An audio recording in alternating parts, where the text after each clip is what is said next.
Oke.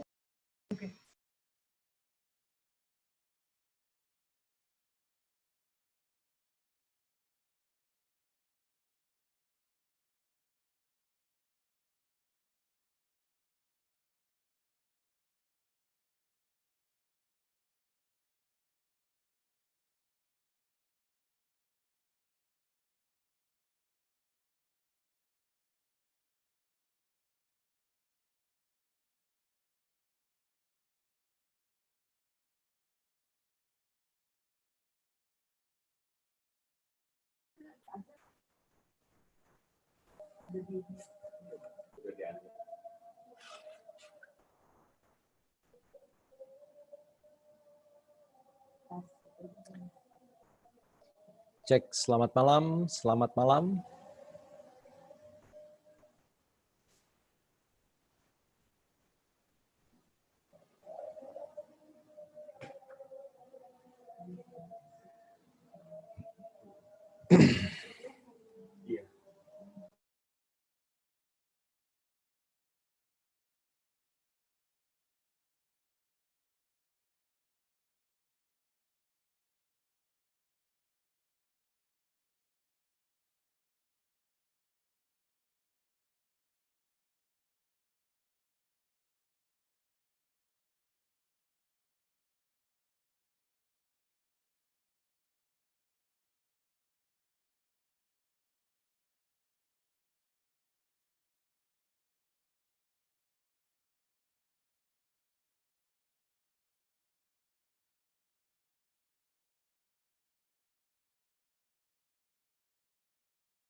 Selamat malam dan juga selamat datang Bapak Ibu serta hadirin sekalian di Indonesia Blockchain Week 2020 DeFi Series Opening Ceremony.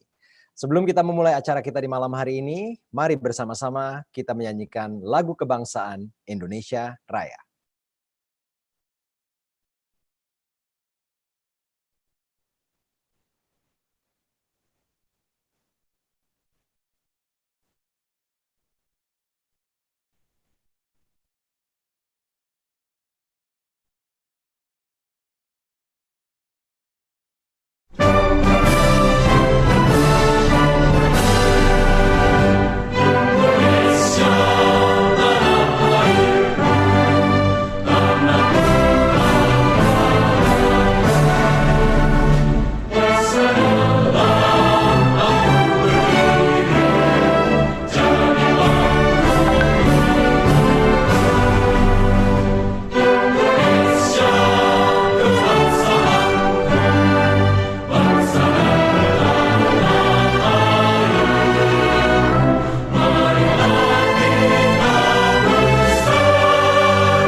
Baik, Bapak Ibu serta hadirin sekalian, demikian tadi lagu kebangsaan Indonesia Raya, tentunya dalam rangka memperingati Dirgahayu Republik Indonesia yang ke-75, agar Indonesia selalu bersatu dan selalu jaya. Bagaimana kabar Anda di kesempatan malam hari ini? Mudah-mudahan dalam keadaan baik setelah long weekend menuju ke long weekend berikutnya. Malam hari ini kita berjumpa dan terima kasih untuk kehadiran Anda yang telah bergabung di webinar kali ini di Indonesia Blockchain Week 2020 DeFi Series Opening Ceremony dengan topik Introduction to Decentralized Finance atau DeFi yang tentunya kita lakukan melalui Zoom. Dan merupakan sebuah kehormatan bagi saya, Ferdi Hasan, bisa turut hadir menjadi bagian dari acara ini, acara tahunan dari Tokocrypto yang telah berlangsung selama 2 tahun terakhir, yaitu Indonesia Blockchain Week 2020 DeFi Series. Bapak Ibu yang kami hormati, Indonesia Blockchain Week 2020 Day 1 ini kita akan berfokus pada pembahasan Introduction to Decentralized Finance, yang tengah menjadi topik hangat diskusi para pelaku industri keuangan maupun blockchain. Sedikit informasi mungkin untuk merefresh Anda mengenai Decentralized Finance atau yang lebih dikenal dengan DeFi, yaitu merupakan sebuah sistem moneter yang terbuka atau open finance yang dibangun di atas teknologi blockchain yang memiliki sifat desentralisasi dan immutable. Salah satu motivasi dari dibangunnya sistem decentralized finance adalah keadaan di mana masih banyak masyarakat dunia yang kekurangan atas akses layanan finansial. Nah, melalui teknologi ini, biaya dapat ditekan serendah mungkin dan masyarakat dengan penghasilan rendah bisa turut menikmati beragam layanan di bidang keuangan yang lebih mudah. Untuk itu, Bapak, Ibu, serta hadirin yang kami hormati, sebelum kita memasuki mata acara yang pertama, saya ingin menyampaikan beberapa informasi terkait dengan event IBW 2020 ini. Yang pasti, Bapak, Ibu yang telah bergabung di Indonesia Blockchain Week 2020, bisa mendapatkan beragam hadiah langsung, dan sayang sekali kalau jika dilewatkan, ada total hadiah Rp200.000 untuk setiap attendees. Jadi masing-masing dari Anda berkesempatan mendapatkan Rp200.000. Syarat dan ketentuan berlaku dan semua persyaratan dapat dilihat di seluruh kanal resmi Tokocrypto. Dan informasi selanjutnya adalah mengenai survei yang berhubungan dengan event kita pada malam hari ini. Jadi Bapak Ibu diharapkan atau diwajibkan tepatnya untuk mengisi survei yang sekaligus juga menjadi tanda kehadiran, keikutsertaan, agak keselak nih hostnya. Bapak Ibu di event malam hari ini, caranya dengan menggunakan pemindai kode QR atau scan QR code. Itu akan kita lakukan di sesi akhir. Seluruh peserta harus menyelesaikan survei tersebut terlebih dahulu agar dapat mengklaim hadiah bundling serta lucky draw jika Bapak Ibu beruntung. Jadi di akhir pun kami memiliki lucky draw untuk Bapak Ibu serta hadirin yang telah berpartisipasi di webinar kali ini. Jadi besar harapan kami Bapak Ibu serta hadirin sekalian dapat tentunya bersama-sama kami hingga akhir acara nanti. Baik Bapak Ibu serta hadirin yang kami hormati, mari kita awali acara kita malam hari ini dengan sambutan dari COO Tokocrypto. Segera kita sambut Bapak Teguh Kurniawan Harmanda. Untuk itu kami silahkan Bapak Manda.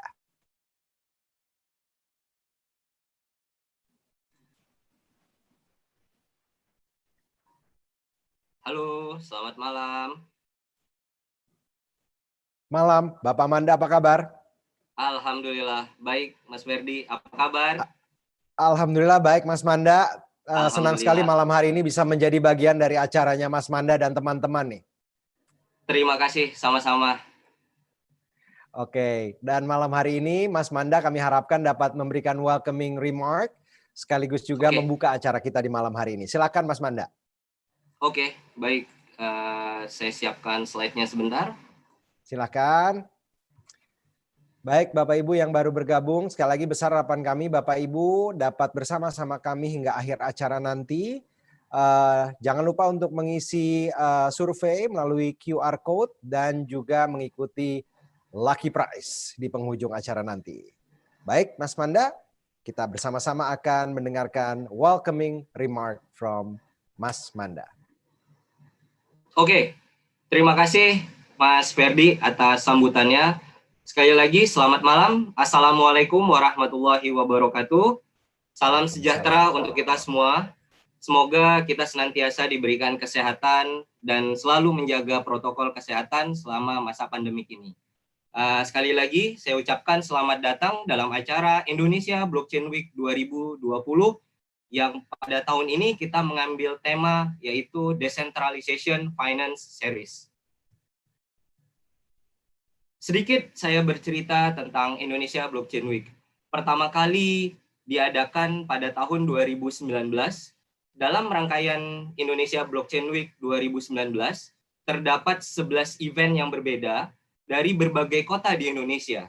Event blockchain tersebut beragam temanya, seperti Nodes Blockchain Summit, membahas tentang stable coin and the future of cryptocurrency, dan event utamanya yaitu Inblocks 2019.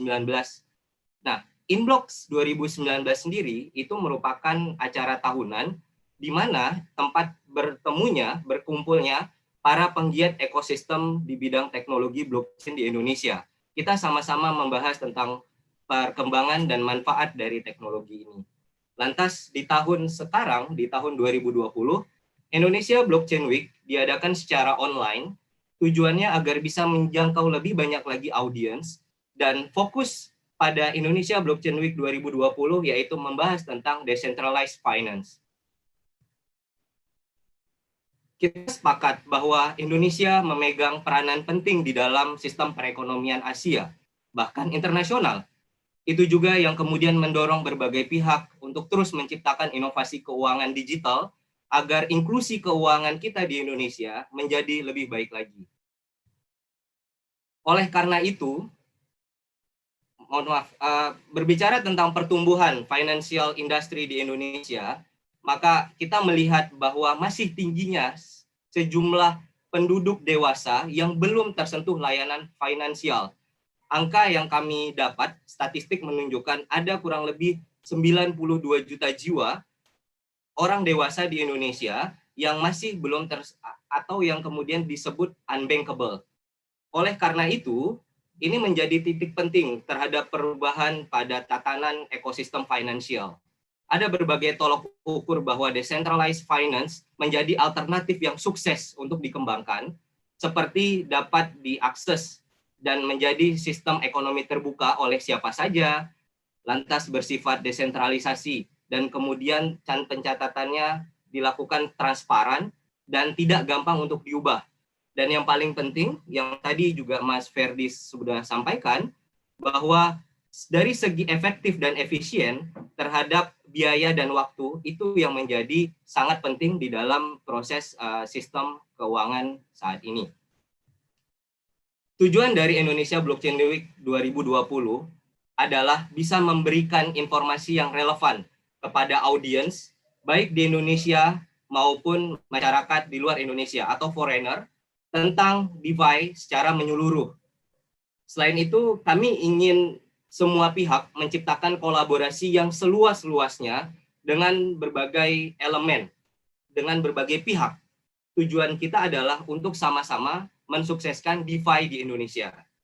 Dan yang terakhir, dan tidak kalah penting, bahwa kesempatan ini saya ingin sampaikan, Tokocrypto kami sangat siap dan kami sudah menjalankan sebagai fungsi gateway desentralisasi finance di Indonesia untuk mempercepat pertumbuhan kripto ekonomi secara menyeluruh. Selama 7 hari acara Indonesia Blockchain Week 2020, ada sejumlah topik yang akan diangkat setiap harinya, seperti pengenalan DeFi yang kita akan lakukan hari ini, pada kesempatan kali ini. Besok hari kita akan berdiskusi tentang lending dan borrowing. Selanjutnya kita akan membahas tentang saving and staking. Dan pada hari keempat kita akan membahas tentang settlement. Hari selanjutnya kita membahas tentang wallet kripto. Ini juga menjadi penting. Dan yang nggak kalah penting adalah tentang desentralisasi exchange. Dan yang terakhir adalah bagaimana DeFi itu juga sangat useful sebagai remittance. Dan yang paling sangat penting adalah tujuan kita untuk bisa menciptakan ekosistem DeFi yang berkembang baik di Indonesia. Jadi, pastikan untuk tidak melewatkan satu hari event pun di Indonesia Blockchain Week, karena akan ada banyak rewards yang dibagikan untuk audiens yang hadir pada kesempatan kali ini. Dan terima kasih, selamat menikmati, silahkan ambil manfaatnya, semoga teman-teman dan audiens yang di sini mendapatkan ilmu yang bermanfaat untuk semuanya. Terima kasih Mas Ferdi. Terima kasih banyak Mas Manda untuk welcoming remark-nya. Selama seminggu ke depan tentunya banyak yang bisa didapat, pelajaran baru dan sangat bermanfaat harapannya untuk banyak pihak ya. Baik yang bergabung melalui Facebook dan juga YouTube malam hari ini. Mudah-mudahan bisa tentunya mendapatkan banyak hal dan nanti kita juga bisa ada sesi tanya jawab ya Mas Manda ya. Untuk mereka yang ingin tentunya berpartisipasi untuk bertanya kepada para speaker dan juga panelis kita di kesempatan malam hari ini. Sukses Mas Manda untuk seminggu ke depan, semoga lancar berbagai eventnya. Terima kasih. Terima kasih. Dan terima kasih sekali lagi untuk welcoming remark yang telah diberikan. Baik, hadirin di kesempatan malam hari ini telah kita simak bersama apa yang disampaikan oleh CEO Tokocrypto, Bapak Manda. Selanjutnya kita akan mendengarkan kali ini adalah keynote speech yang akan disampaikan oleh CEO dan co-founder dari Tokocrypto. Nah, di kesempatan malam hari ini selaku organizer acara Indonesia Blockchain Week 2020, kita akan bersama-sama mendengarkan apa yang akan segera disampaikan. Ladies and gentlemen, on this very special occasion, would like to hear a few words from Mr. Pang Shekai. Ya, beliau selama ini telah menjabat sebagai Chief Executive Officer and co-founder from Tokocrypto since January 2018. He has been overseeing the strategic planning and also expansion of Tokocrypto since he founded the company, growing Tokocrypto to one of the leading Indonesia crypto exchange in mere 2 years. He currently serves as a council member in the Singapore Chamber of Commerce Indonesia. So, ladies and gentlemen, let's hear it from Mr. Pang Shekai, our organizer keynote speech. Should I greet you with Mr. Kai, if that's okay? Bisa bilang Kai saja. Iya. Selamat malam. Bahasa Indonesianya. Terima kasih. Selamat malam Pak Kai. It is such an honor to have you. Usually I also would like to share to share the stage, but since this is virtual, to share the screen with you then. Thank you. I'm so honored to bisa berbicara dengan ini dan terima kasih bisa hosting untuk acara kita juga. Terima kasih banyak. Sama-sama Pak Kai. Congratulations for the event on the opening ceremony, and we are keen to hear what you're gonna present to us in this very special evening. Oke, boleh. Sebentar, saya lagi siapin untuk share screen dulu. Sebentar. Baik. Ya. Silahkan. Jadi Bapak Ibu serta hadirin sekalian, malam hari ini kita akan segera mendengarkan keynote speech dari organizer acara kita di malam hari ini di IBW 2020 Opening Ceremony. Silahkan Pak Kai. Oke, terima kasih. Halo Tokonauts dan salam to the moon. Selamat malam dan selamat datang di Indonesian Blockchain Week 2020. Kemarin tanggal 17 Agustus, kita merayakan Hari Kemerdekaan Indonesia yang 75 dan hari ini tanggal 18 Agustus, kita akan merayakan Indonesian Blockchain Week 2020 dengan tema DeFi, Decentralized Finance. Hebat sekali. Karena adanya pandemi COVID-19, kegiatan ini kita langsungkan secara virtual demi kebaikan bersama. Dalam kesempatan ini, juga saya ingin mengapresiasi semua frontliner para tenaga medis yang bekerja selama masa pandemik ini, serta seluruh masyarakat Indonesia. Semoga selalu dilindungi dan diberikan kesihatan oleh Yang Maha Kuasa. Anda semua bisa share tentang IBW 2020 ke teman-teman dan keluarga supaya bisa ikut mengenal Decentralized Finance. Selain itu, juga akan banyak promo dan hadiah menarik yang bisa dapatkan dengan mudah. Yuk, tunggu apa lagi? Share link sosial segera kerana ada pengumuman sangat hebat dan penting yang saya mau share ke semua di dalam sesi ini.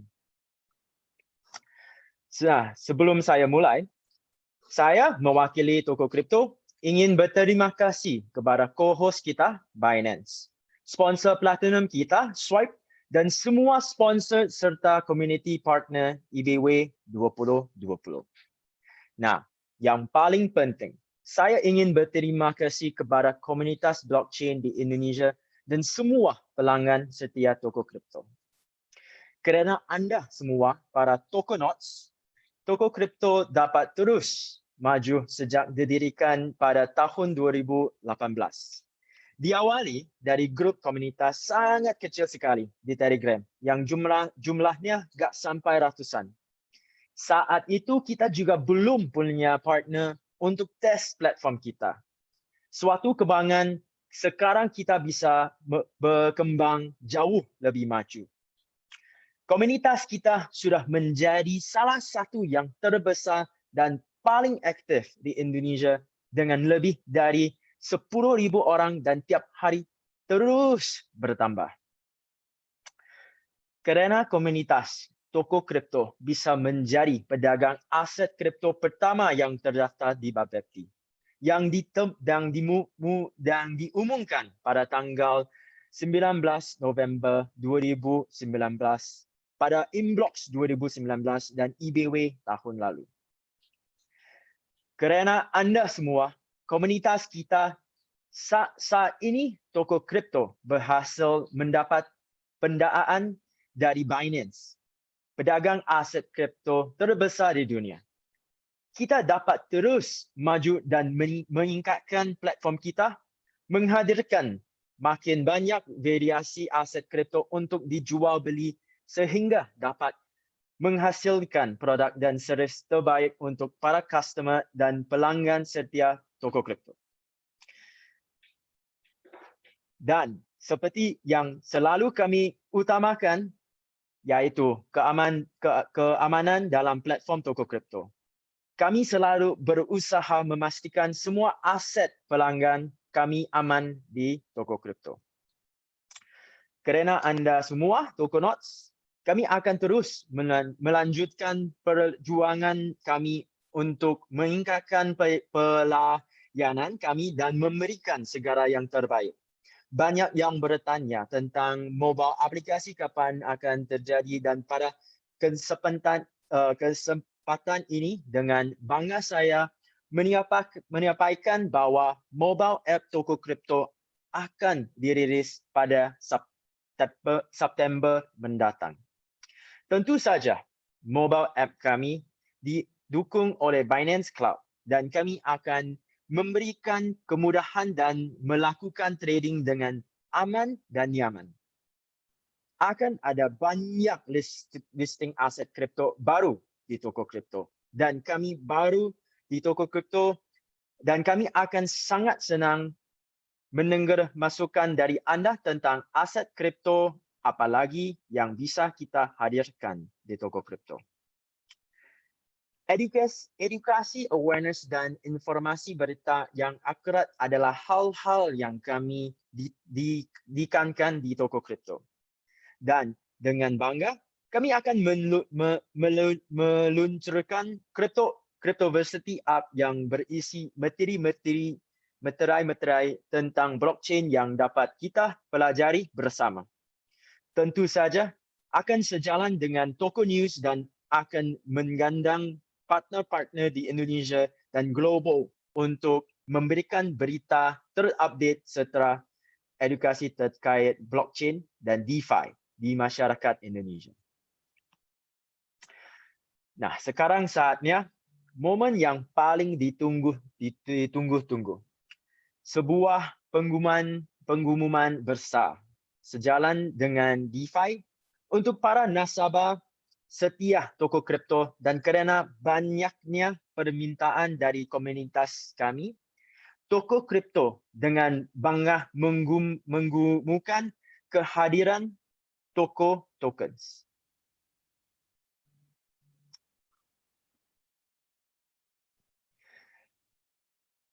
Toko Tokens akan menghadirkan elemen DeFi yang dimasukkan dalam token economics. Anda dapat menyimpan Toko Token untuk mendapatkan bunga dalam bentuk Toko Token. BIDR atau Binance EDR adalah stablecoin yang nilainya dipatok sesuai IDR, rupiah Indonesia. Ini adalah aset digital bernilai rupiah yang memungkinkan para nasabah untuk mendapatkan bunga dari IDR. Semakin banyak toko token yang disimpan, semakin banyak bunga pasif yang bisa didapatkan dari IDR yang disimpan. Tidak hanya itu, Anda juga bisa mengumpulkan toko token dan menjakukan pinjaman dalam bentuk BIDR kepapun Anda butuhkan. Untuk merayakan momen ini, sejalan dengan perayaan kemerdekaan Indonesia, Tokocrypto akan menghadirkan kembali program referral terbesar yang pernah ada. Kami akan memberikan reward kepada pemilik dan pengguna kod referral masing-masing 70 toko token. Nah, ini adalah awal mula gerakan DeFi di Indonesia. Salam to the moon, Tokonauts, dan terima kasih.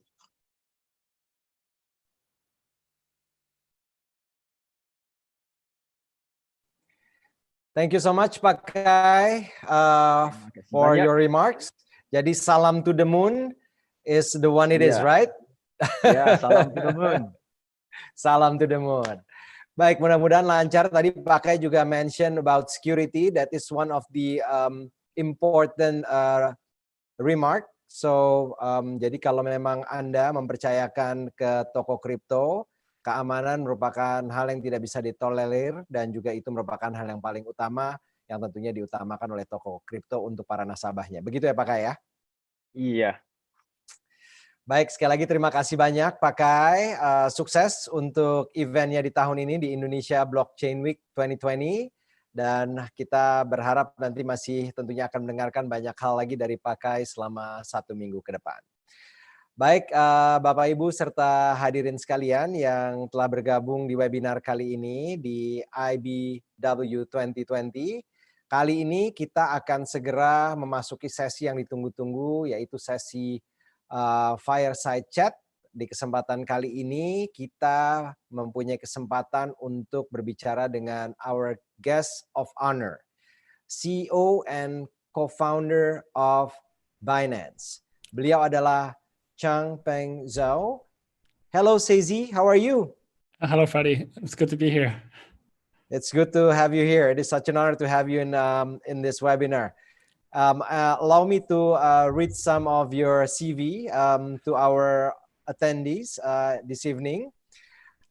Seizi dikenal sebagai pengusaha serial dengan rekam jejak yang begitu mengesankan dari para pemula yang sukses. Dia meluncurkan Binance pada bulan Juli tahun 2017 dan hanya dalam 180 hari mengembangkan Binance menjadi pertukaran mata uang kripto terbesar di dunia.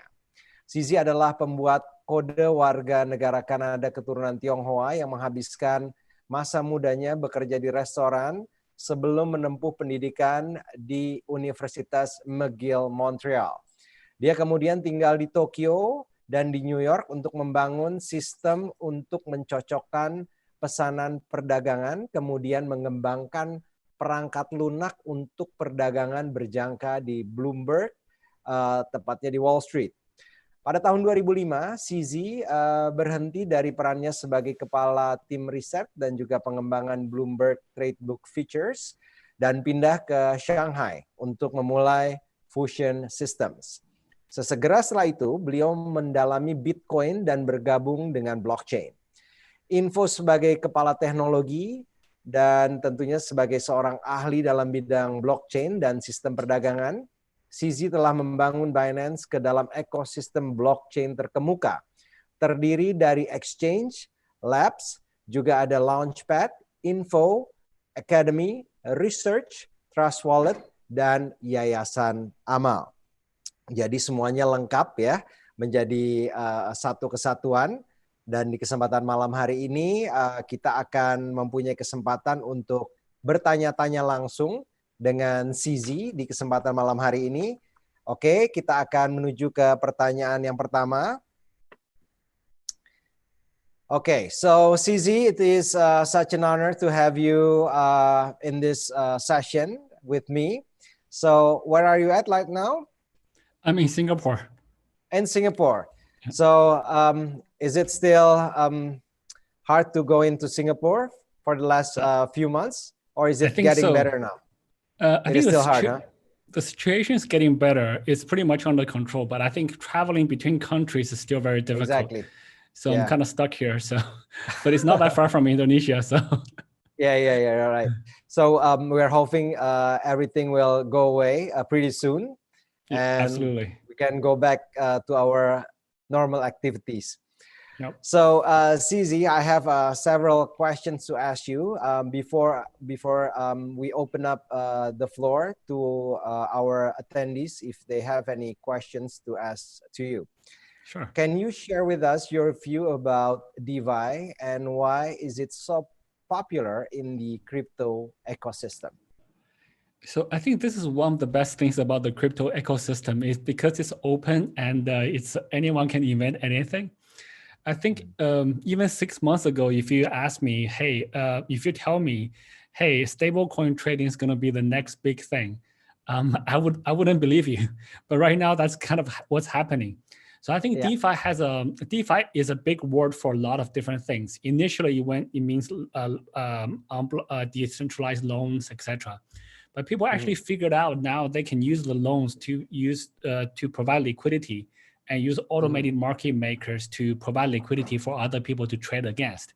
And then the guys who are lending the money for the liquidity can get the interest rewards.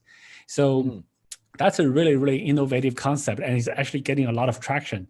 So I actually think that the fact that DeFi is getting so hot right now is probably the trigger that we're seeing all the cryptocurrencies price going up now. So I think there are some core innovations in the DeFi space that will stay. At the same time, I do want to warn everyone that this is a new industry. 95 or 90% of the projects will fail. There's only going to be a very few projects that will be successful. So keep that in mind when investing in this new industry. But even that, the 5 or 10% that will be successful in the future, their values will more than 10x, 20x, or 100x. So they will more than make up for the losses for the other projects. But please do research the projects carefully before jumping into DeFi. Yeah, good point. So for yourself, what are the features of DeFi that you are most interested in using yourselves?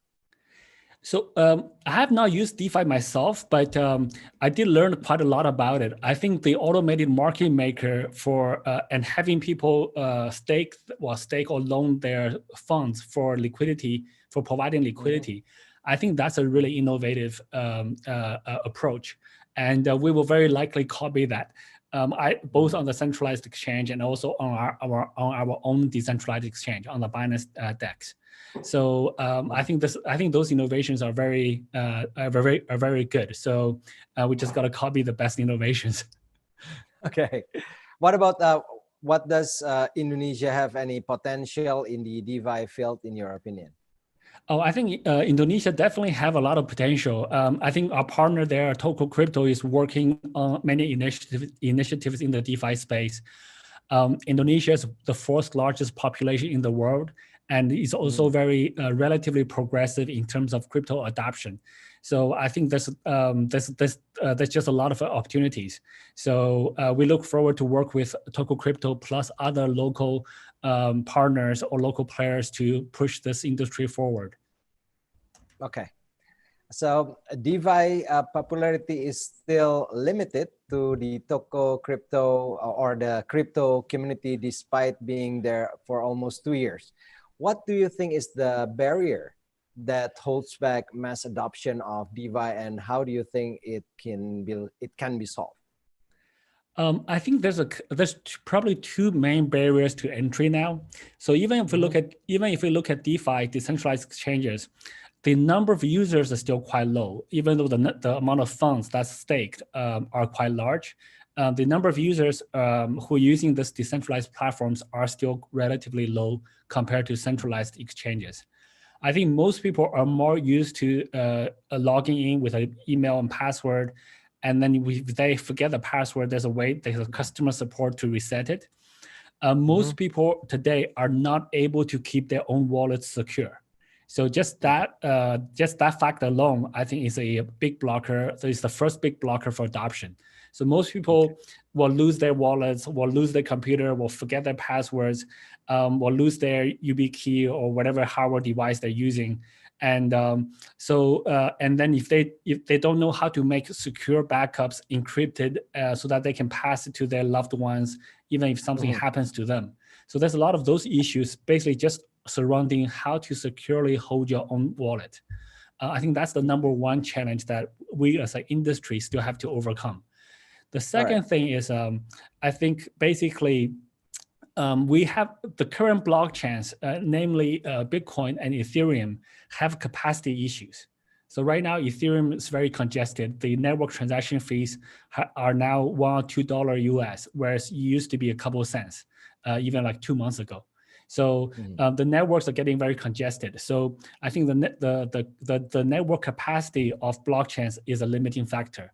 There are faster blockchains now, but those newer blockchains are not widely adopted just yet. So Binance Chain is one of those faster blockchains. So hopefully we can see more adoption on those and push that forward. So yeah, I think those two are the main limitations for now.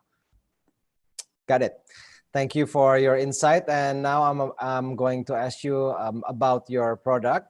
So can you please share your latest updates on the progress on Binance Card and how soon we may expect here in Indonesia?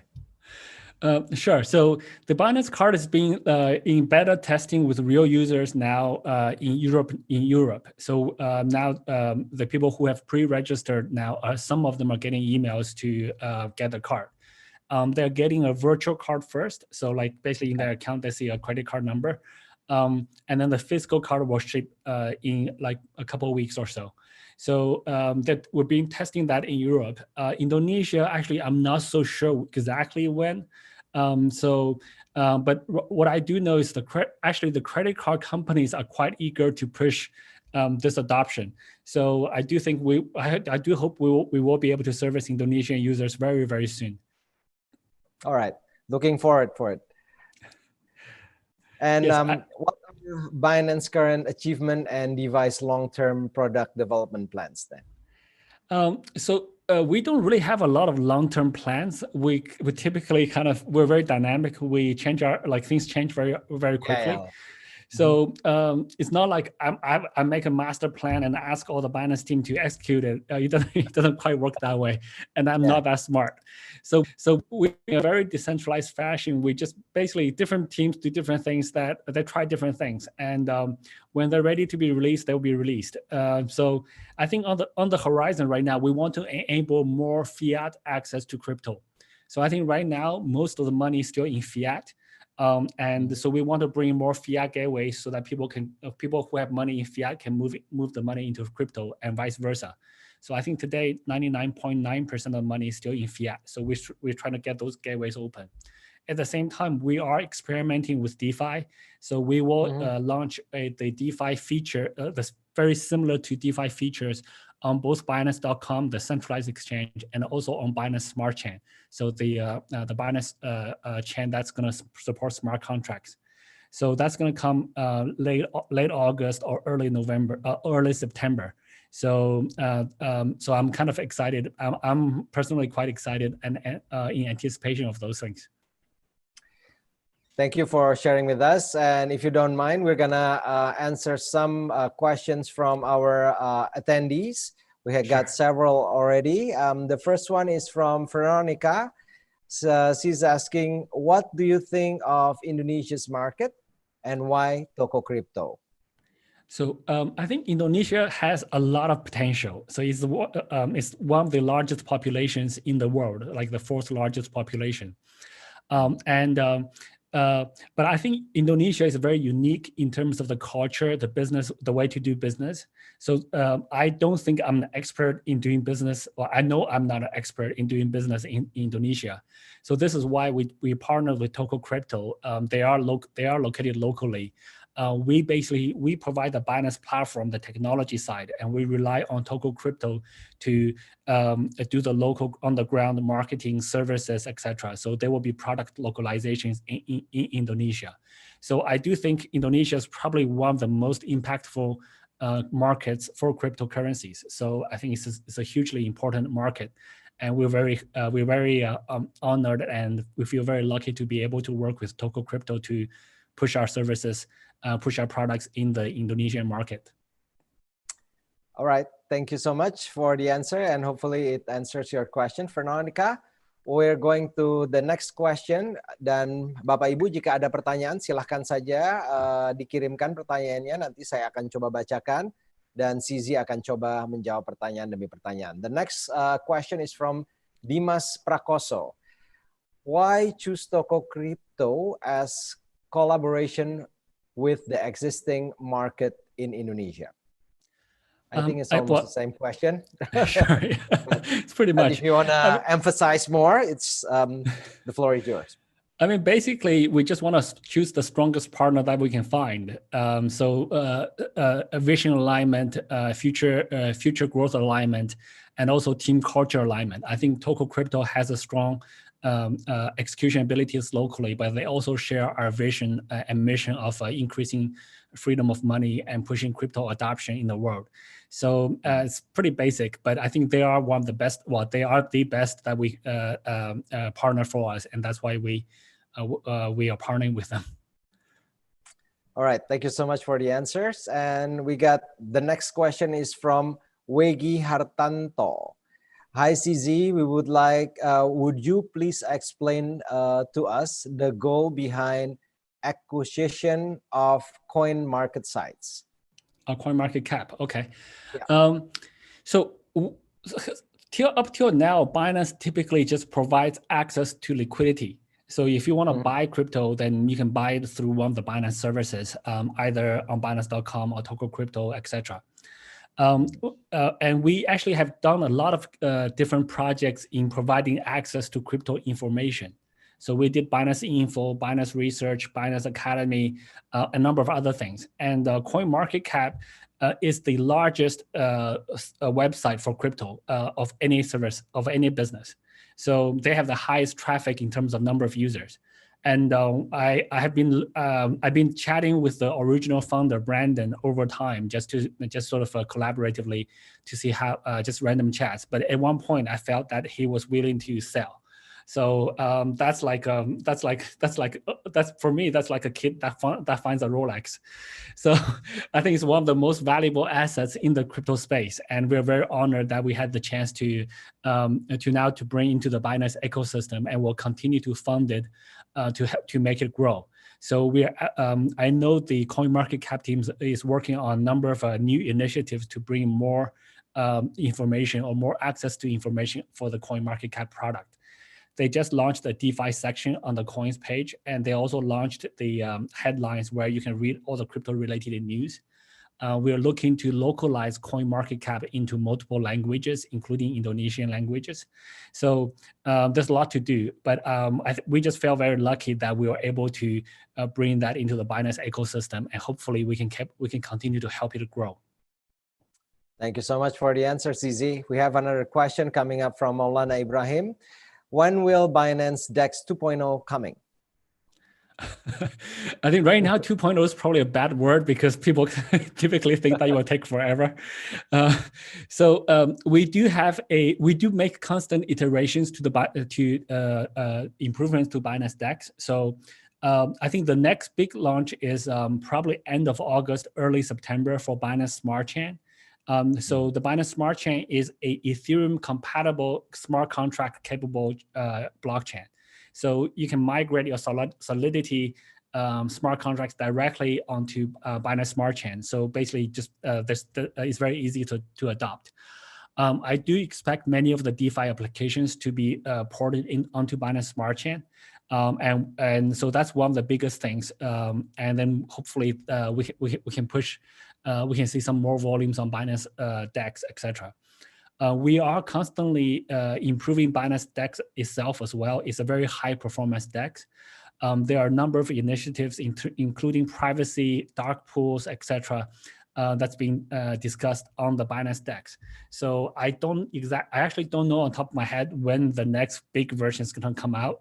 And we run a pretty decentralized organization. So whenever that team's ready to launch the next version, they will launch it. I actually don't know much more than yourselves. All right, thank you. Hopefully that will answer Maulana's Ibrahim questions. Whether when it is, we'll see when is the right time to have that Binance DEX coming. So the next question is from Kansas Mania. What do you think the future of Tokocrypto and cryptocurrencies in Indonesia? Sure. I'm hoping that Tokocrypto will become the most prominent exchange and providing a very easy to use and best service best in class service for Indonesia. So for me, I think it's really just product and service. We would like Tokocrypto to be able to provide the best product and also the best service. So best product means a lot of different things. The easiest to use product, always available, lowest fees, etc. So I think for cryptocurrencies, I'm very bullish. I think cryptocurrencies will be the main currency in the world. So I think we're already seeing that a lot of the fiat currencies are becoming devaluing very quickly due to inflation, overly being quantitative easing, overly being printed, etc. So I think now we're very lucky to have cryptocurrencies as a hedge against those type of risks. And I think we will see people are adopting cryptocurrency more. And I hope that Tokocrypto will be able to play a key role in pushing this adoption in the Indonesian market. Thank you so much, CZ, for all the answers and for being with us this evening. We won't take much of your time anymore since it's almost 9 in Singapore. Yes, Friday. Hey, we still have one more last questions, if you don't mind. Sure. We're just gonna wrap things up after this. It's from Agung Wicaksono. Are there any big plans for the Indonesian market going forward? This question is from Agung. Okay, so we don't make a lot of the big plans. So we just want to launch this. We just want to launch our products continually to iterate through the products. I think the biggest thing right now is improving the fiat access in Indonesia. So we're working with Tokocrypto to bring more fiat channels so that people can come into crypto more easily. On top of that, then we are also very keen on pushing more DeFi products into every market, including Indonesia. So that's kind of the sort of a high level. Detailed stuff, I actually don't have a lot of those lists on top of my head. So we are kind of a very dynamic and reactive and chaotic type of organization. So we just do whatever we can. We just do whatever we think that's the best for our users. So, but we do have a very fast pace of pushing new products out. So hopefully, together with Tokocrypto, we will be able to push more products to the Indonesian markets, and we hope the Indonesian community will like it. Got it. Thank you so much. Once again, CZ, all the best of success for you and Binance, and also your collaboration with Tokocrypto. Thank you so much, Fadi, and thank you to all the viewers, and thanks for having me here. It's a pleasure. Cheers, guys. Thank you so much. See you. Bye-bye. Bye-bye. Demikian tadi CZ yang telah menjawab pertanyaan demi pertanyaan. Terima kasih banyak juga untuk semua penanya yang telah berpartisipasi di malam hari ini. Sangat menarik apa yang tadi disampaikan oleh CZ, dan mudah-mudahan bisa banyak memberikan insight dan juga memberikan wawasan baru bagi kita semua. Baik, kita akan lanjutkan webinar kita malam hari ini di Indonesia Blockchain Week 2020. Sesaat lagi kita akan mendengarkan paparan terkait coin market cap. Tadi ada yang menanyakan juga mengenai hal tersebut, yaitu Wegi Hartanto. Kali ini kita akan bicara banyak mengenai hal tersebut, namun sebelum itu saya ingatkan kembali Bapak Ibu serta hadirin sekalian bahwa diwajibkan kepada Anda untuk mengisi survei sekaligus menjadi tanda kehadiran serta keikutsertaan Bapak Ibu di event malam hari ini. Caranya, silakan menggunakan pemindaian kode QR atau scan QR code Anda di akhir sesi nanti. Seluruh peserta harus menyelesaikan survei tersebut terlebih dahulu agar dapat mengklaim hadiah bundling serta lucky draw apabila Bapak Ibu beruntung mendapatkannya. Jadi pastikan terus bersama-sama kami hingga akhir acara nanti, juga berkesempatan untuk mendapatkan lucky draw. Baik, selanjutnya kita akan segera memasuki sesi berikutnya.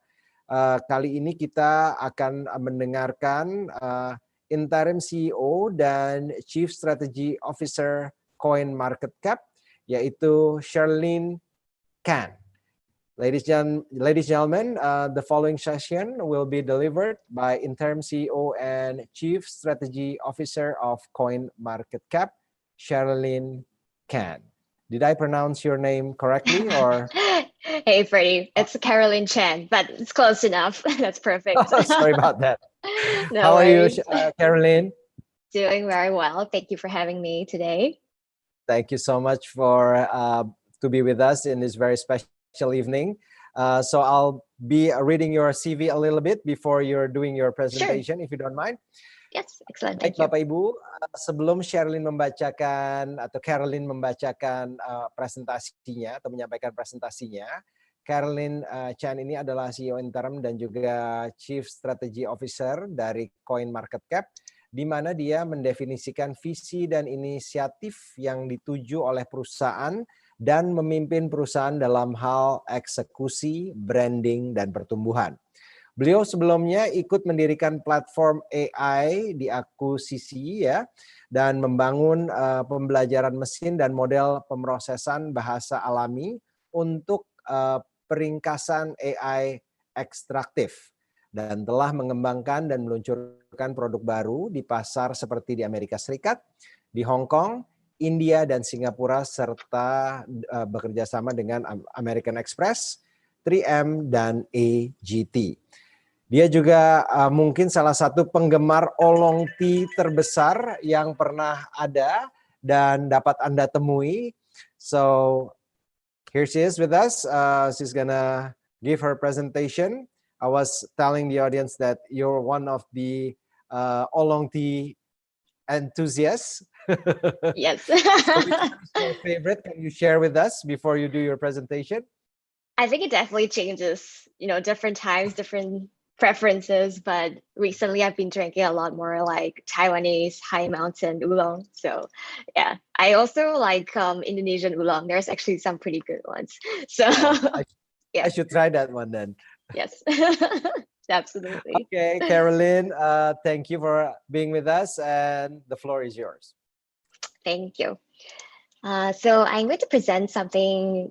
I think we're trying to figure out how to present the slides, but let me just give a bit of a quick introduction to the DeFi space as CMC sees it. So today's presentation, I'm going to talk a little bit about DeFi by the numbers. So telling a story by looking at the numbers that we can see on CoinMarketCap.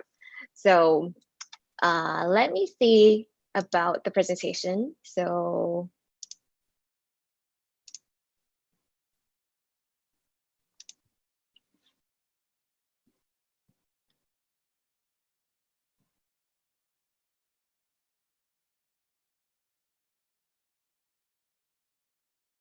sorry, like I think I can actually present on my end. So I'm happy if you guys can upload that on your end. We can just go through it. Okay. So you're having a problem? There you go. Yes. You're Okay. Yep. now? That works now. Yes. All right. Perfect.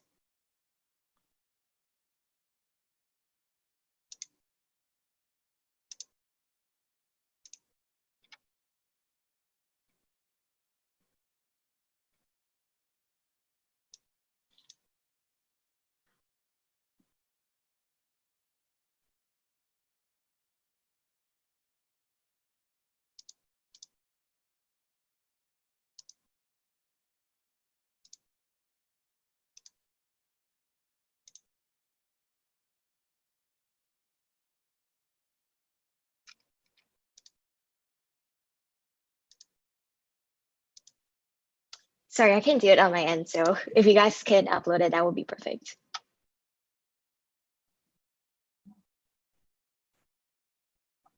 I think you have been made as a co-host, Caroline. Yes, but And I will have to quit Zoom. You will not be able to Yeah. share things. So let me ask the organizer to help you out in that. Yep, sure. Sorry about this. Technical issues. Problem, no problem. It's all right.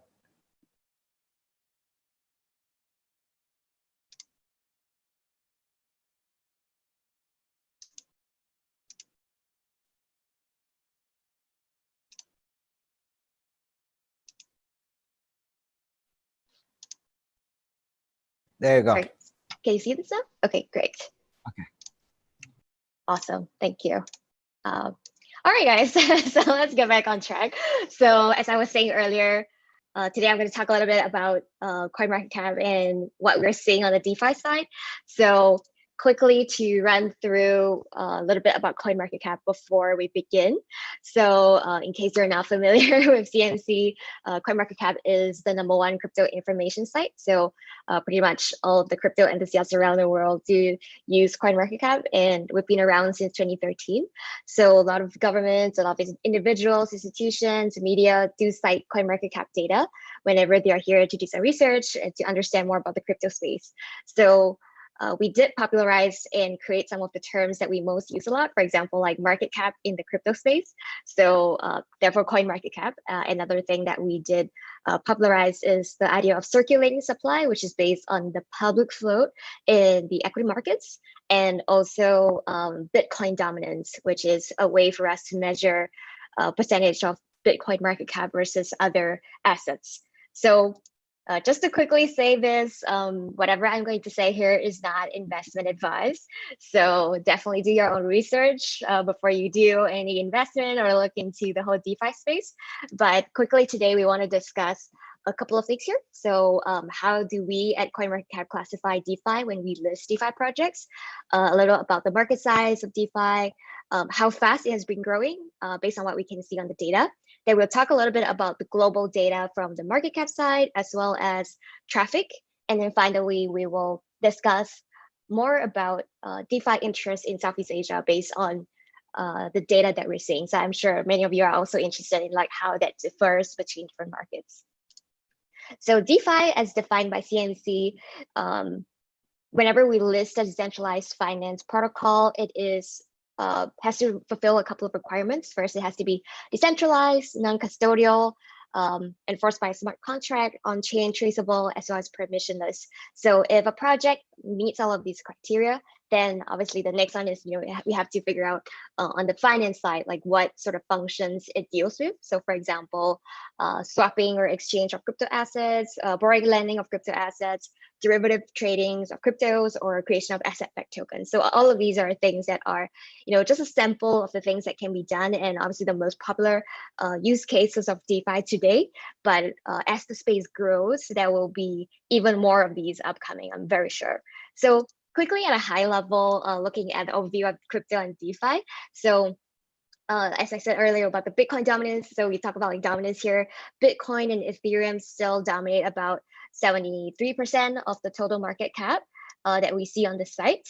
And as you can see from the chart here, Bitcoin still obviously a big part of it, But DeFi tokens, a lot of them are built on ETH, but as a whole, like all DeFi tokens are catching up. The totality of the DeFi tokens that we're tracking is about 3.65% of the total market cap at this moment, which is pretty massive considering like how quickly it has come up in the last few months. So we'll look at some of the data later. But before we get to that, I think I want to quickly cover what each of these tokens perform in terms of financial functions in a DeFi space, decentralized finance space.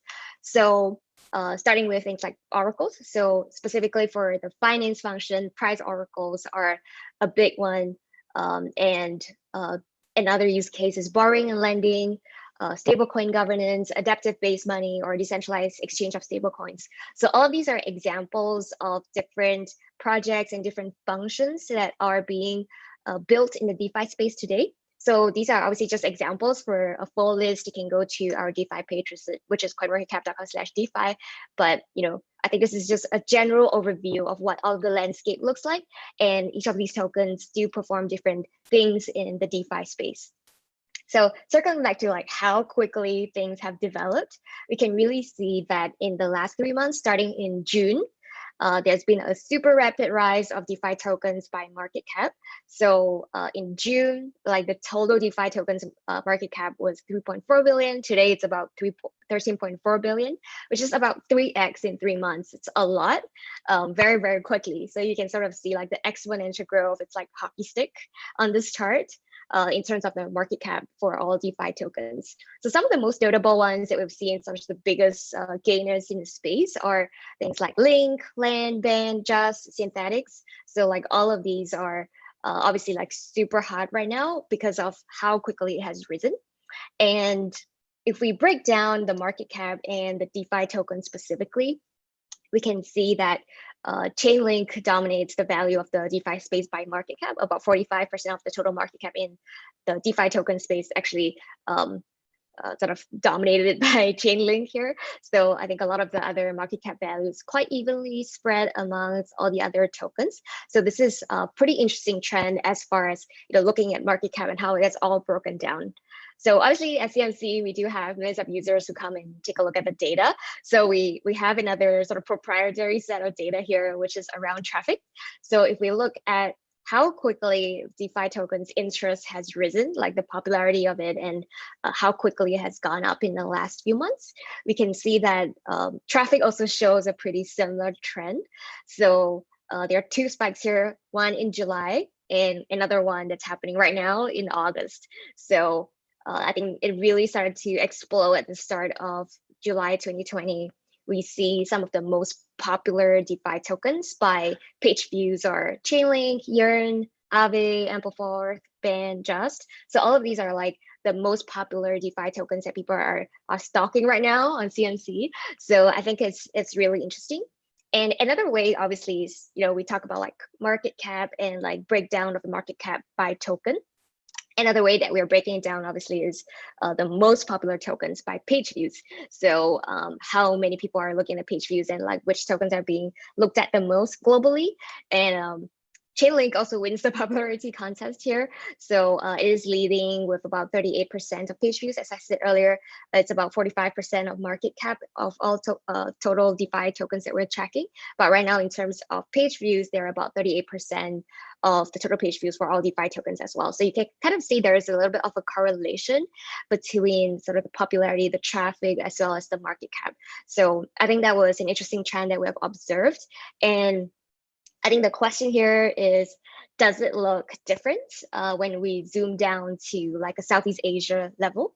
So interestingly, when we look at total trending interest in terms of traffic for the top DeFi tokens on CMC, broken down into just the Southeast Asia users that we have, you will see that it's much more of a gradual run up in July. Like there was a small bump in interest in July, but it's really, really ramped up like even more exponentially start of August. So I think all of us are sort of feeling that, there's a lot of interest, there's a lot of hype around DeFi tokens right now, especially in Southeast Asia. So I think it's really cool to see sort of the contrast between the global data versus the Southeast Asia data. And obviously, the other question that you want to ask is, what's the difference between like interests in DeFi tokens between the global audience and the Southeast Asia audience?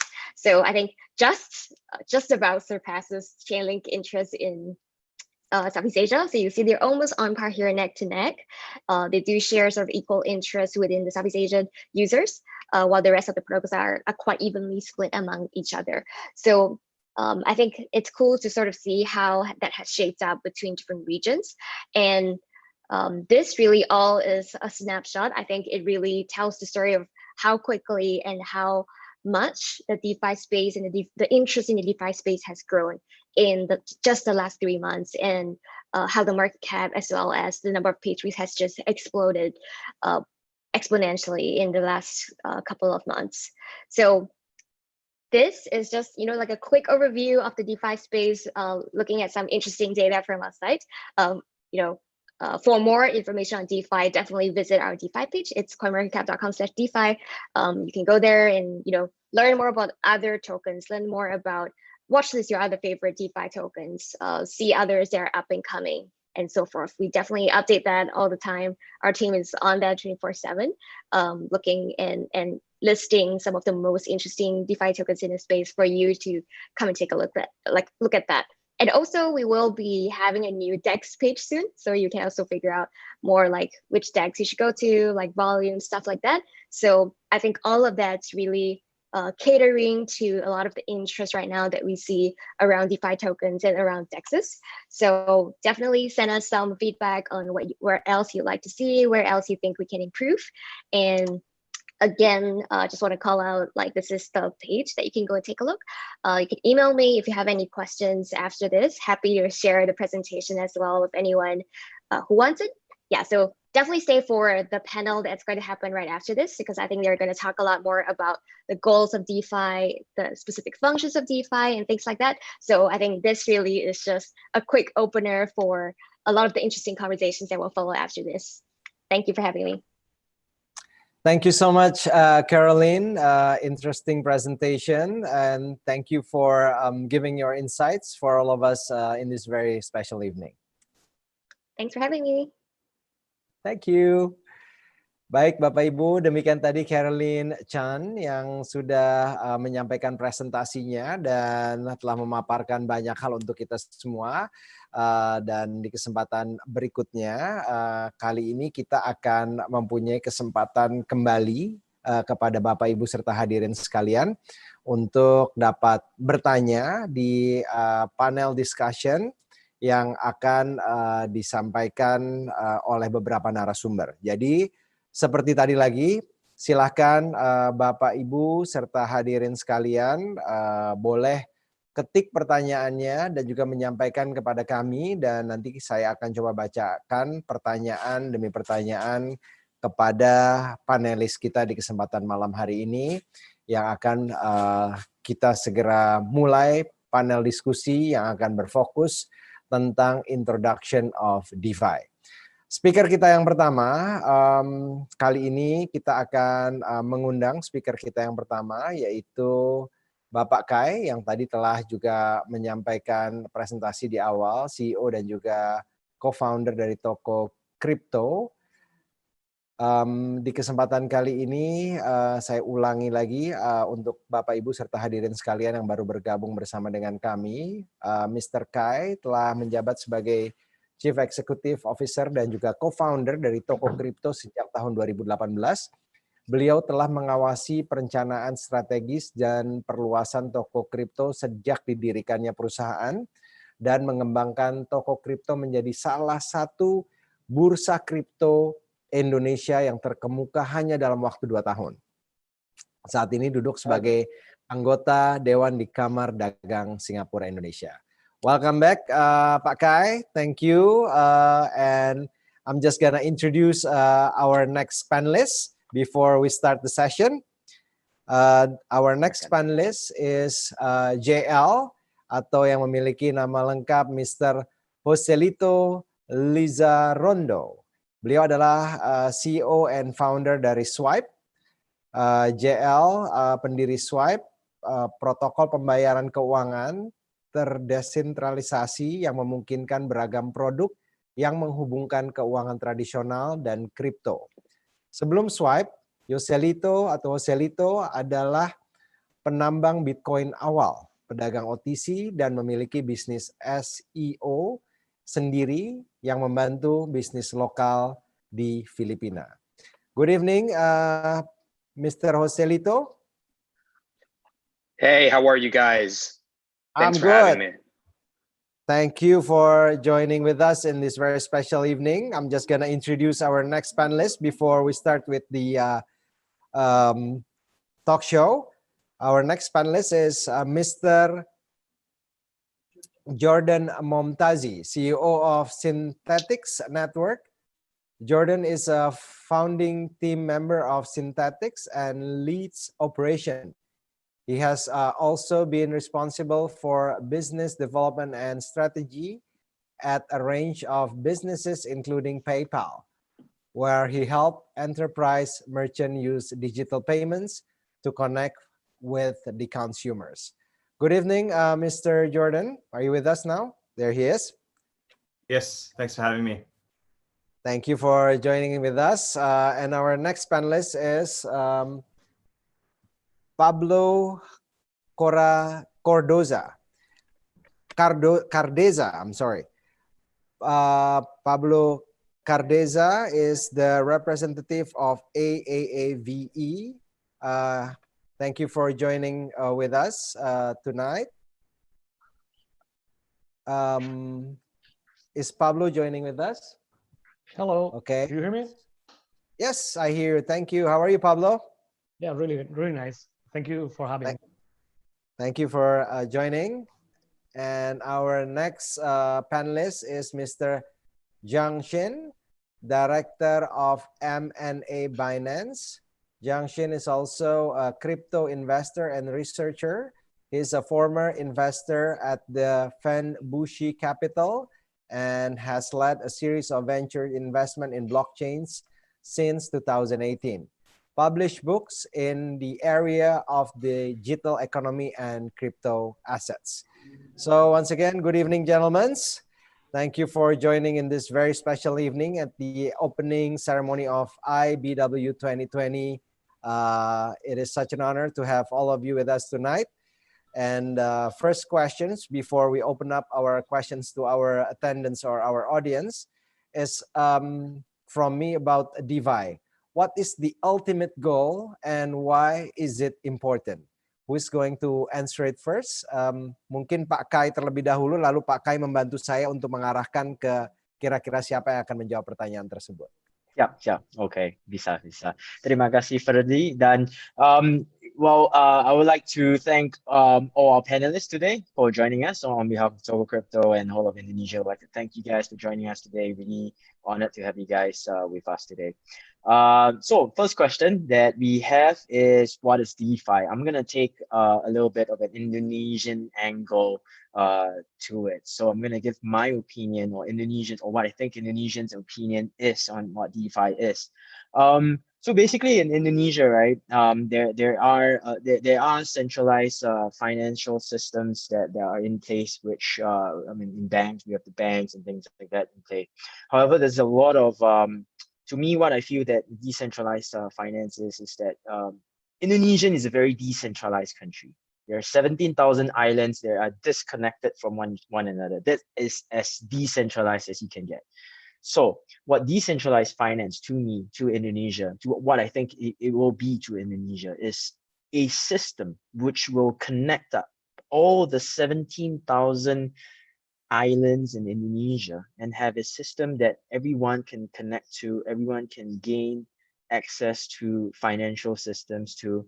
If the blockchain technology and the cryptocurrency and the crypto community can successfully connect up Indonesia and bring finance to all the unbanked people in Indonesia, then I think that to me is what decentralized finance is, and that's when I think that it's successful. Yep. Itu mungkin Freddy mau kasih ke orang lain nggak? Yeah. Atau Maybe someone want to add up more of that questions, maybe Pablo or Joselito or Jordan. Pablo, you want to add up a little bit about the question, and then right after that, maybe Jordan would like also to add up a little bit. Yeah, and even in that sense, not only adding like capabilities for a country, as Pang said, like connecting a decentralized country that is as is Indonesia, but only connecting all the world together, like through a common infrastructure that puts together all the users along the world, not specifically restricted by, as Jordan said, like specifically because you are linked to like a service, a centralized service, or a centralized infrastructure that you need to go over. But in this case, decentralized finance allows anyone to interact with others without much restrictions, saving in many sense, like allowing a higher performance, less cost, and like kind of democratizing the access to financial services, because we like are kind of used to have access to these tools, but many people in the world are not even able to interact properly with the financial services and having like even a bank account without really restrictions. So the centralized finance allows anyone to interact, to participate in this new ecosystem we are building, and have access to tools they weren't able to use, to like lot of features and advantages that they weren't able to access. So it's kind of a way to democratize access to these financial services and disadvantage that normally in the previous, like it was said, finance 1.0 was only accessed by some people in the world, but not to everyone. All right. Thank you so much, Pablo Candela, Head of Support of AAVE. And last but not least, Jordan Momtazi, maybe you want to add up to that question? Yeah, I don't want to necessarily repeat everybody because I think they described it well. But I see DeFi as a financial primitive, which is based on decentralization at its core, and basically open systems based on an open platform, which I'm sure we're going to dive into. But I think that's a very important part of it. The building blocks aspect, the composability is what is allowing this sort of subcategory of crypto to move so quickly. All right, thank you so much, Jordan. Jordan, could you please maybe refresh us the main difference between DeFi, traditional finance, and also fintech? Yeah, sure. So, I mean, the main differences that I see between what's being built in DeFi and fintech is the infrastructure that we're working with. I mean, fintech is a leap forward from the sort of traditional banking system and financial system, but ultimately they're still building on infrastructure that's been around for many years, and there are limitations in what fintech can do with that infrastructure, whereas we're building on a completely new stack, and it's obviously a web first digital stack. So the way that we can progress products, solutions, architect different ideas and concepts into code is very different than the legacy infrastructure that fintech has to deal with. All right. And for Pak Kai, what are some unique features of Indonesia that makes it suitable for DeFi?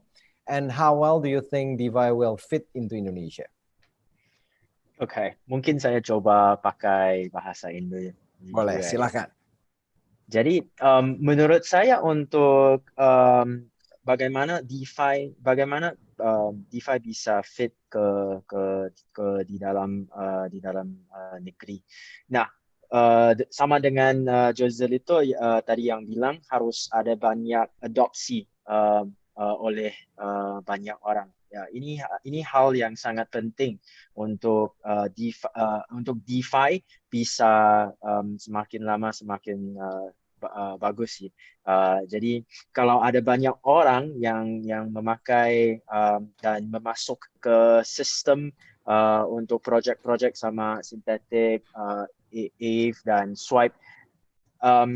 Kalau ada lebih banyak orang memasuk ke sistem, itu akan lebih baik untuk the DeFi space. Nah, for Indonesia, specific for Indonesia is very unique in the sense that just now I mentioned that ada 17,000 islands, right, in Indonesia.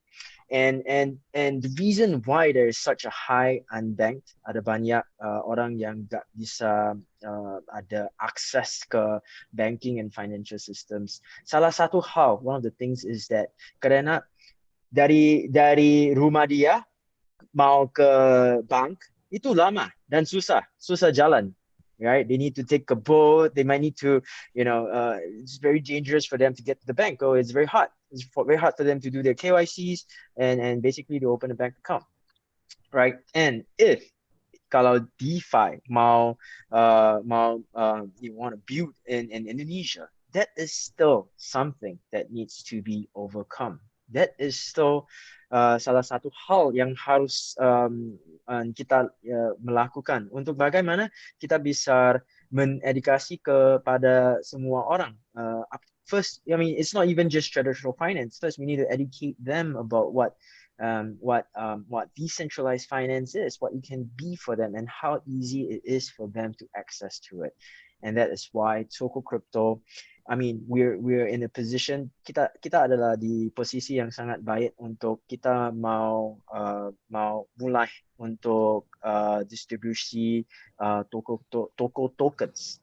Karena menurut kita itu akan menjadi catalyst untuk orangnya bisa distribute knowledge tentang decentralized finance ke semua orang. Jadi akan banyak, it's like a touch point, right? When I distribute Toko tokens to another person and that guy learns about it and then he distributes to another person and then the whole community will start learning, will start knowing about what decentralized finance is, and then they will start learning about the different projects they are in this space and what these different projects can do for them. And then only then will they, participate in a network and they, will be able to get benefits from it. That's what ini menurut saya ya, opinion saya untuk DeFi untuk bisa menjadikan di Indonesia. Saya rasa ini merupakan solusi yang baik ya, dan juga untuk mereka yang tidak terjamah dari bank ataupun industri finansial ini yang jumlahnya hampir mencapai 100 juta di Indonesia. Saya rasa DeFi akan bisa menjadi solusi seperti yang telah tadi disampaikan oleh Bapak Kai. Now I have questions for Pablo. The question is about stable coins. Have been playing a big part in DeFi? What are stable coins and why are they so important in DeFi in your perspective? Well, stable coins, just to give a really easy definition, is just a token, a crypto asset that is fixed. It has a pegged price to, for example, a currency we have in a quotidian way, like USD dollar. There are other stable coins, for example, pegged to euro or other normal assets, but normally are used to be to the dollar because it's kind of common. And the important point of stable coins is that allow any average user to have to access DeFi or just cryptocurrencies and blockchain technology without having issue in the sense of the volatility of their assets, because in the early beginnings they needed to, for example, buy Ethereum or buy Bitcoin or any other asset, and one of the main obstacles for them was like, okay, I want to participate in this new ecosystem as a DeFi, but I know that I might buy Ethereum to participate or to just use the dApps that I have in the ecosystem, but Ethereum price may be quite volatile, that tomorrow the price could be half of it was or double, and you don't have like, let's say, secure way to just participate the same way you go to a bank and just deposit in an asset that is expected to be, let's say, stable. Because also fiat assets are not that stable. I mean, they are countries that are affected by inflation, or the assets are, the currency is not stable in comparison with real assets. So this is not only a problem that comes with DeFi or blockchain technology. And the powerful thing is that you can like have or store your value in a coin, in an asset that it's supposed or it's expected to store that value in a stable way. So you are not going to be surprised of the price of your assets now we are half of what it was before. So you can just participate in DeFi ecosystem with an asset that is remaining stable and allow you to don't have any like strange surprise in that process, and helps a lot in the terms of usage and introduction to average user, which is used to that. All right. Maybe Joselito and Jordan, you want to share your thoughts about stable coins? Yeah, sure. I mean, I would echo Pablo's comments. I mean, stable coins are important because they allow users to be able to kind of sit in a stable asset. Clearly, US dollars are the most popular because of the kind of the global reserve status that it has. Having a stable foundation to then build financial products and solutions on is important because people don't want to be constantly exposed to volatility. You know, most products need some type of stability to be able to build sophisticated solutions on top of. And so the same way as the, you know, real world finance needs to rely on some stability, crypto is no different. All right, thank you for your thoughts. The question, I will try to read it out through them. And the first question is from Faris.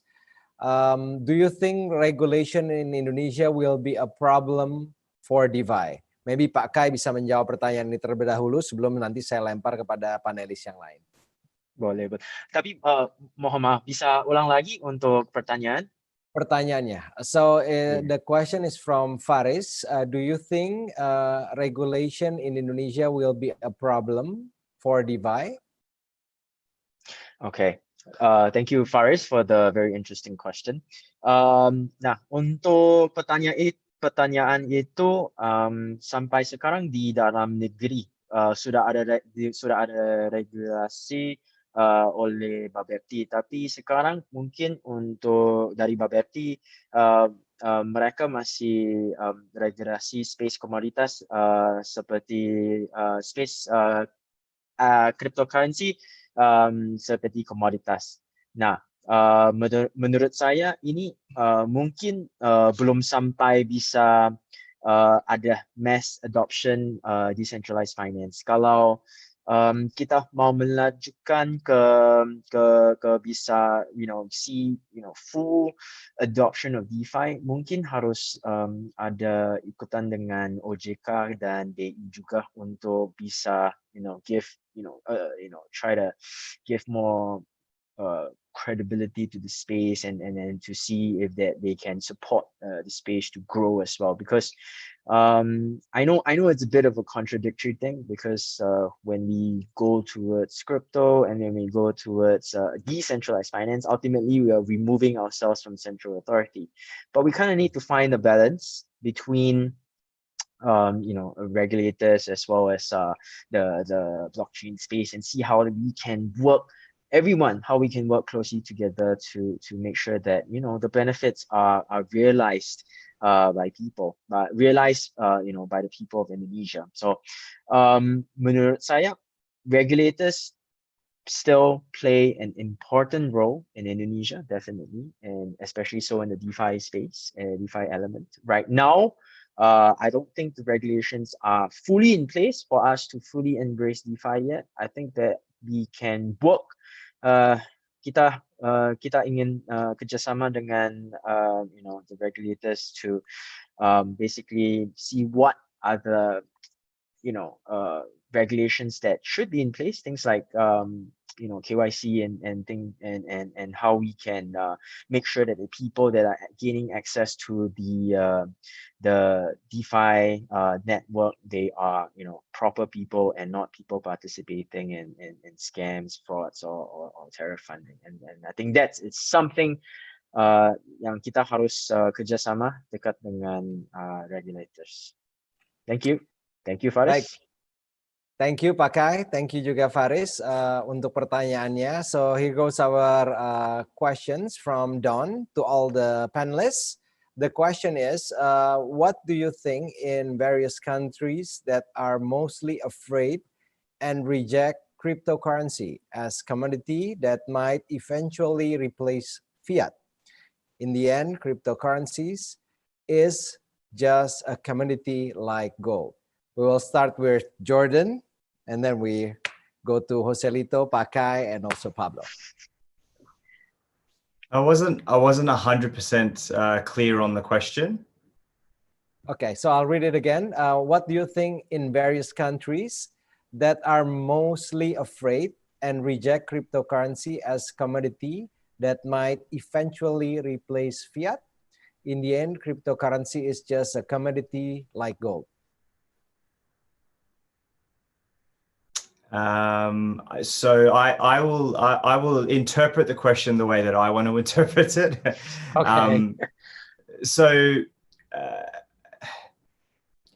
I think crypto in general, this is not a statement about DeFi, but cryptocurrency in general, obviously starting with Bitcoin, I think we've gone past the tipping point, and where this goes is obviously it's indeterminate, and we're part of that evolution. We're part of the journey to take it where it's going to go. But I don't think it's the type of thing where governments can stop it, whatever that might mean.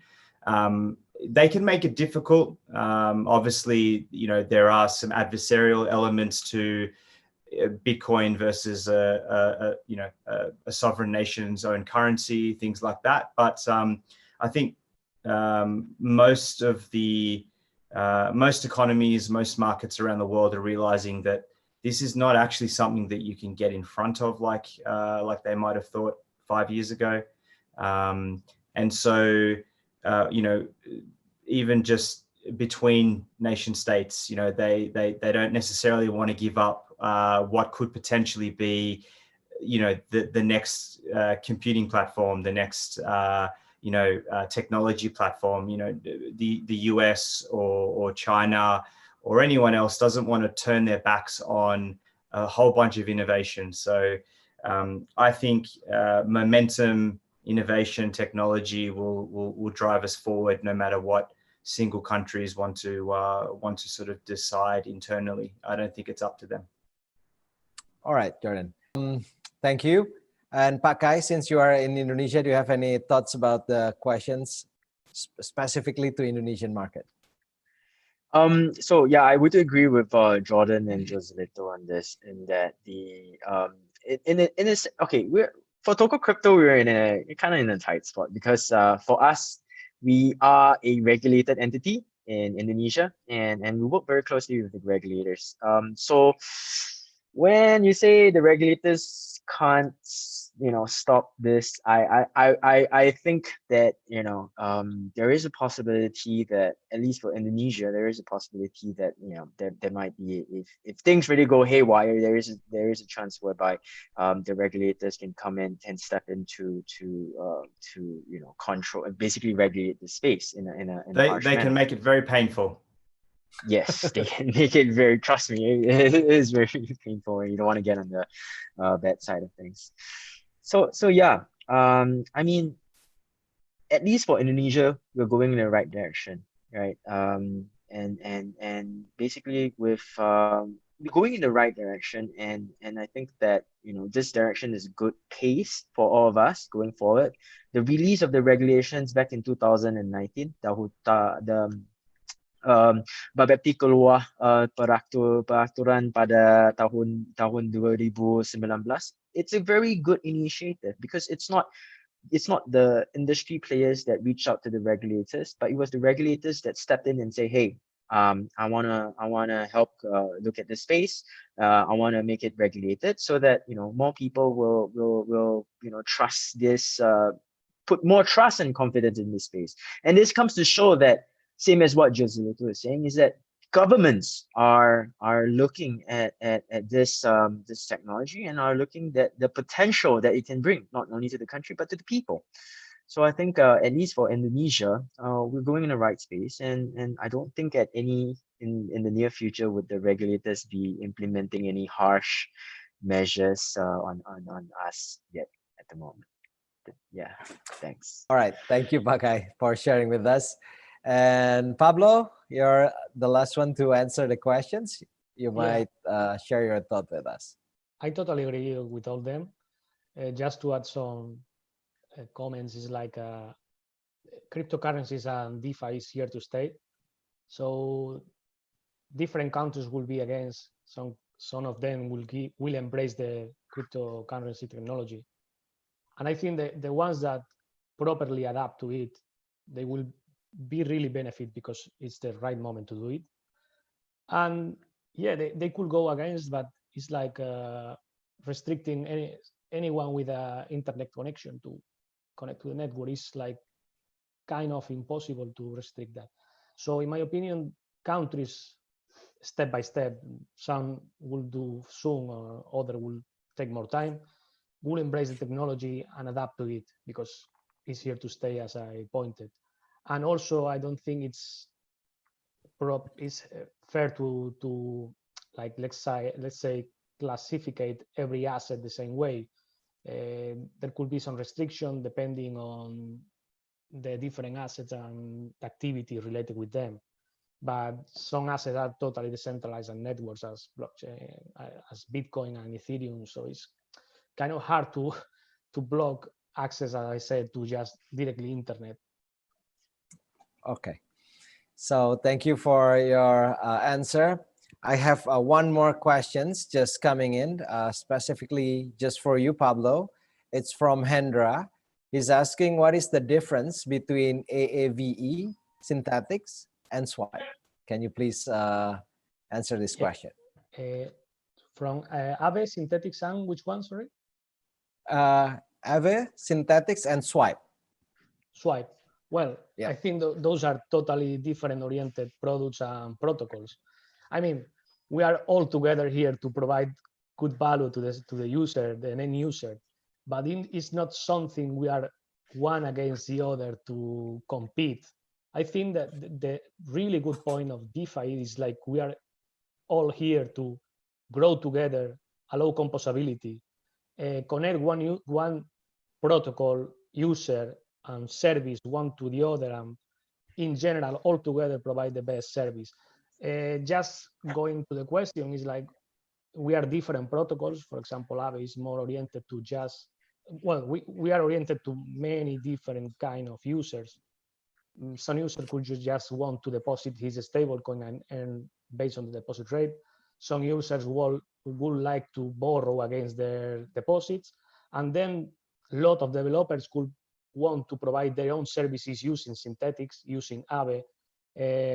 About synthetics, of course, Jordan will be able to provide more information, but there are totally different protocols and use cases. And the main point of DeFi is it allows you to interconnect all them and provide the best experience and value to the end user, which is the main point of DeFi. All right, thank you so much for the answers, Pablo. Gentlemen, that concludes our tonight's panel discussion entitled Introduction of DeFi. We also would like to thank the speakers who have shared information during the panel discussion session. Hopefully, through the discussion that we have attended to, we attain new information and knowledge related to decentralized finance. Thank you so much.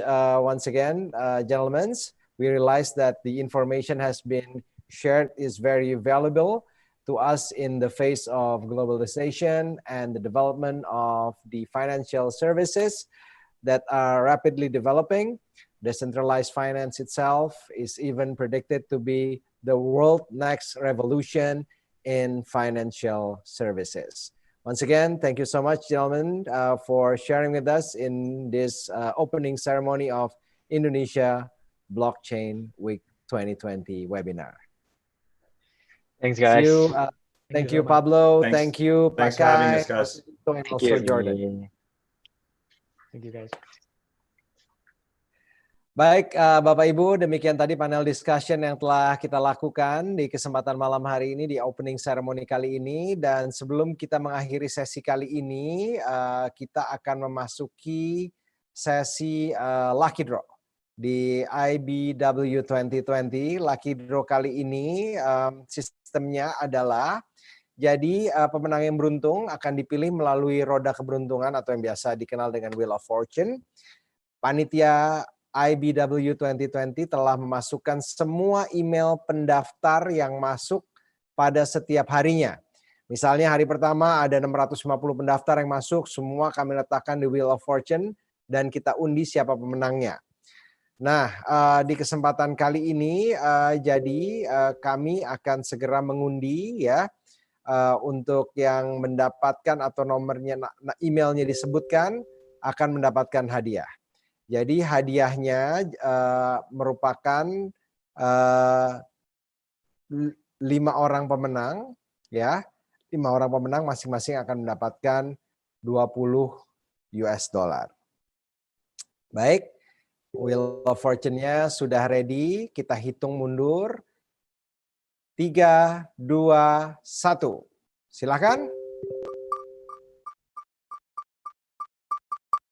Stop. Stop. Iya.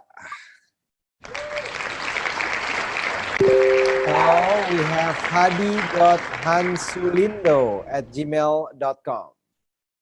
Itu adalah pemenang pertama kita mendapatkan $20. Kita mulai mengundi Lucky Draw lagi. Silakan.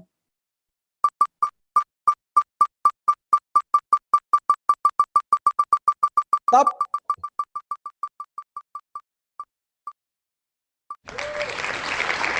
Oke, selamat kepada Ferry Santoso 4499@gmail.com. Pemenang kedua. Kita menuju ke pemenang ketiga.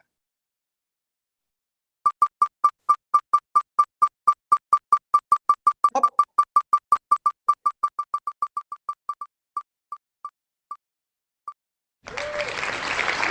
Congratulations, Adis Wijaya 448@gmail.com. Mendapatkan $20 lagi. Kita menuju ke yang berikutnya, yang keempat.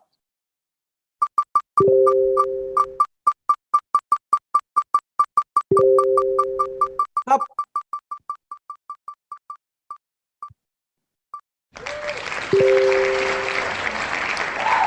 Selamat kepada dewarama.55@gmail.com. Dan ini adalah yang terakhir, yang berikut.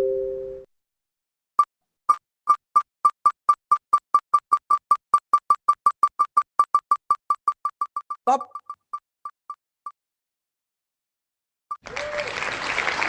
Dan pemenang terakhir kita adalah Egi Pratama 53@gmail.com. Selamat sekali lagi untuk para pemenang Lucky Draw.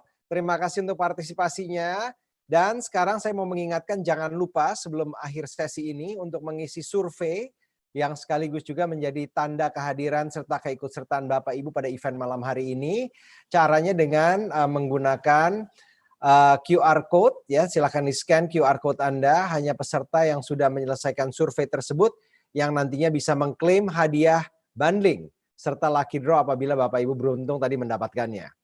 Baik, inilah dia QR code-nya, silahkan di-scan ya, silahkan isi surveinya. Ini merupakan daftar kehadiran Anda di sesi malam hari ini. Baik Bapak Ibu yang kami hormati, partisipasi Anda dalam acara Indonesia Blockchain 2020 DeFi Series Day 1 Introduction to Decentralization Finance atau DeFi begitu kami apresiasi. Untuk itu kami berharap sekali Bapak Ibu yang berpartisipasi dapat mengisi survei dari Tokocrypto yang telah disiapkan oleh kami. Dan tentunya kami mengundang Bapak Ibu untuk pastikan mengikuti acara webinar Indonesia Blockchain 2020 DeFi Series Closing Ceremony yang akan diselenggarakan secara daring lagi melalui Zoom pada hari Kamis tanggal 27 Agustus jam 7 malam. Dan fokus diskusi kita di webinar mendatang adalah mengenai topik Adopting DeFi into the Future of Indonesia's Finance. Tentunya setelah kita mempelajari mengenai DeFi, saatnya kita melangkah lebih maju untuk berdiskusi dan juga mengevaluasi mengapa DeFi dapat diterapkan di Indonesia dan sangat bermanfaat bagi masyarakat Indonesia. Dalam webinar mendatang, para ahli kriptografi terkenal akan diundang sebagai pembicara dan juga membagikan wawasan mereka tentang topik DeFi.